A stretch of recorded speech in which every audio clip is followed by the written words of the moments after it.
Friends, laptop planet ಲಿಂಗ score customer laptop ಬಂದಿತ್ತು. Think pad R52 ಯಾವ ಥರ ಟ್ರೇಸ್ ಔಟ್ ಮಾಡ್ಬೋದು ಅಂತ ಹೇಳ್ಕೊಡ್ತೇನೆ ನೋಡಿ ಫ್ರೆಂಡ್ಸ್. 19 ವೋಲ್ಟ್ಸ್ ಯಾವ ಥರ ಟ್ರೇಸ್ ಔಟ್ ಮಾಡ್ಬೋದು ಅಂತ ಹೇಳಿಕೊಡ್ತೇನೆ.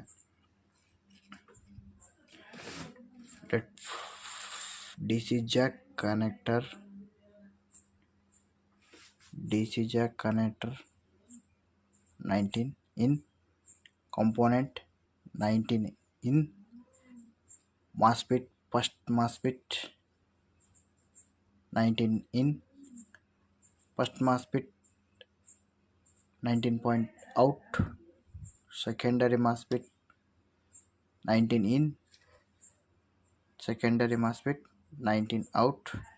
This is common point is 19. ಈ ಥರ